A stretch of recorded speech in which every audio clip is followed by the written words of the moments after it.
ஆண்டவராக இயேசு கிறிஸ்துவின் நாமத்தினாலே ஆவிக்குரிய பயணம் என்கிற இந்த யூடியூப் சேனலுக்கு உங்களை அன்போடு வரவேற்கிறேன். ஆக அன்பு சகோதர சகோதரிகளே, இந்த காலை பொழுதிலே தேவன் கிருபையால் எங்களோடு பேச போற காரியத்தை கேட்க ஆயத்தமாகும். ஆக அன்பு சகோதர சகோதரிகளே, இந்த கடைசி காலத்துல நாங்கள் வாழ்ந்து கொண்டிருக்கிறோம். இந்த கடைசி காலத்திலே இன்றைக்கு தேவன் எங்களோட கடைசி காலத்தில் எப்படி வாழ வேண்டும், எப்படி மறுபடியும் எங்களை கட்டி எழுப்பிக் கொள்ள வேண்டும் என்று தேவன் ஒரு வார்த்தை மூலமே பேச விரும்புகிறார்.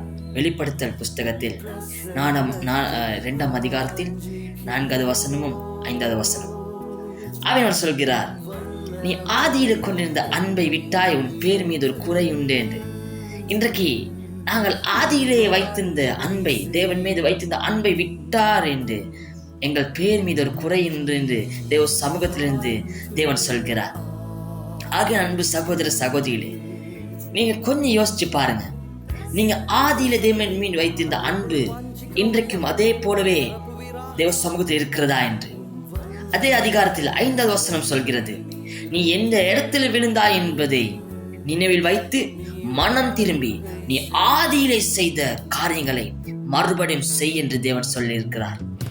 ஆகிய அன்பு சகோதர சகோதரிகளே, நாங்கள் இந்த வாழ்கிற கடைசி காலத்திலே, நாங்கள் தேவனுடைய வருகை மிக சமீபமாய் இருக்க இந்த காலத்திலே ஆவியானவர் எதிர்பார்க்கிற ஒரு காரியம், ஆதியிலே கொண்டிருந்த அன்பை விட்டாய் என்பது தேவனுக்கு தெரியும்.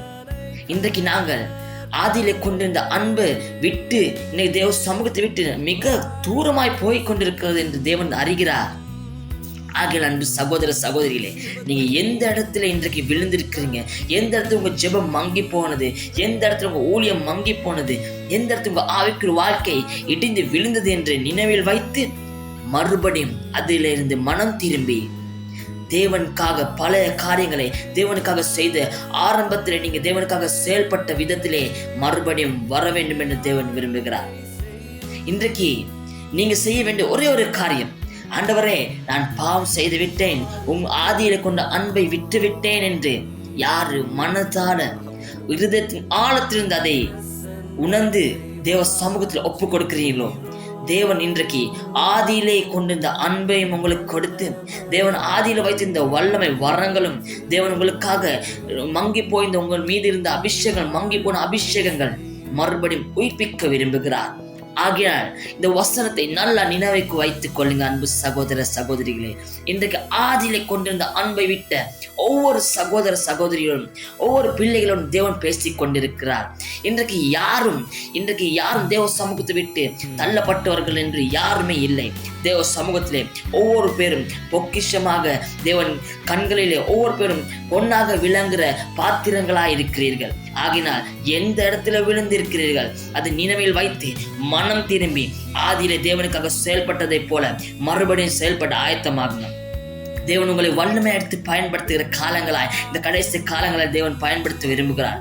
ஆகிய அன்பு சகோதர சகோதரிகளே, நீ இவ்வளவு காலமாய் இருந்ததை யோசிக்க வேண்டாம். இவ்வளவு காலமாய் தேவனோடு நான் விலகி இருந்து பாவம் செய்து விட்டேன், மறுபடியும் தேவன் சமூகத்துக்கு போனால் என்னை ஏற்றுக்கொள்வார் என்று நினைக்க வேண்டாம்.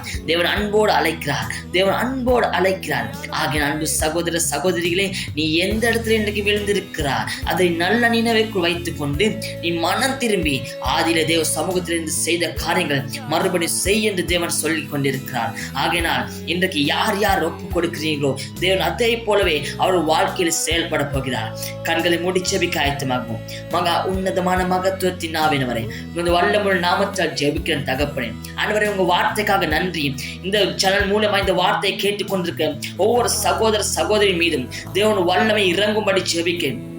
தேவ வல்லமை இப்பொழுது இறங்கும்படி ஜெபிக்கிறேன். ஆண்டவர் ஆதியில கொண்ட அன்பை விட்ட ஒவ்வொரு சகோதர சகோதரிகளும் ஆண்டவரே அவர்கள் எந்த இடத்தில் விழுந்து போனார் என்று அதை அறிந்து கொண்டு மனம் திரும்பி ஆதியில செய்த காரியங்கள் மறுபடி செய்யும்படியாக அவர்கள் மீது உன்னதத்தின் வல்லமை ஊற்றும்படி ஜெபிக்கிறேன். உன்னதத்தின் அபிஷேகத்தை ஊற்றும்படி ஜெபிக்கிறேன். அப்ப அதை தடை பண்ணுகிற அந்த பாவத்தின் வல்லமைகள் இயேசு கிறிஸ்துவின் நாமத்தாலே நிர்மூலமாகி போவதாக, பிசாசின் கட்டுகள் உடைந்து போவதாக. ஆண்டவரே வல்லமை எடுத்து பயன்படுத்துங்க. ஆரம்பத்தில் எடுத்து பயன்படுத்துறது போல மறுபடியும் இன்னைக்கு ஒப்பு கொடுக்கிற எந்த சகோதர சகோதரியையும் நீர் உமது வல்லமைக்கான கரத்தில் எடுத்து வல்லமையா எடுத்து பயன்படுத்த போற கிருபைக்காக நன்றி செலுத்தின பரிசுத்த ஆவியானவரே, நீர் ஆளுகை செய்யுங்க. ஒவ்வொரு இருதயங்களோடு பேசுங்க அப்பா, ஒவ்வொரு இருதயங்களோடு பேசுங்க. மகனே நீ தப்பு செய்தாய், மகனே நீ தப்பு செய்த உண்மை, ஆதியிலே கொண்டு அன்பை விட்டாய் உண்மை, மறுபடியும் வா, மறுபடியும் வா. நீ எந்த இடத்துல விழுந்திருக்கிறாய் என்று நினைவில் வைத்து மனம் திரும்பி ஆதியிலே செய்த காரியங்களை மறுபடியும் செய். நீ ஆதியிலே என்னோடு இருந்ததை போல, ஆண்டவரே ஆதியில் இவர்களோடு இருந்ததை போல, ஆரம்ப காலங்கள் இவர்களோடு இருந்ததை போல மறுபடியும் நீர் இடைப்பட விரும்புகிறேன். பரிசுத்த ஆண்டவரே, நீர் ஆளுகை செய்யுங்க, நீங்க பேசுங்க, வழி நடத்துங்க அப்பா, நீ நடத்துங்க. இந்த வார்த்தை மூலமாய் அவர்கள் வாழ்க்கை கட்டப்படட்டும், ஆவிக்குரிய வாழ்க்கை கட்டப்படட்டும். ஆவியானவர் நடத்துங்க. இம்மட்டும் வேலை நடத்தின பரிசுத்த ஆண்டவரே, உமக்கு கோடான கோடி ஸ்தோத்திரங்கள். இனிமேல் நடத்த போற கிருபைகளை நன்றி செலுத்தி இயேசு கிறிஸ்துவின் வல்லமையுள்ள நாமத்தாலே ஜெபத்தை ஏறெடுக்கிறேன் பரலோக தகப்பனே. ஆமென், ஆமென்.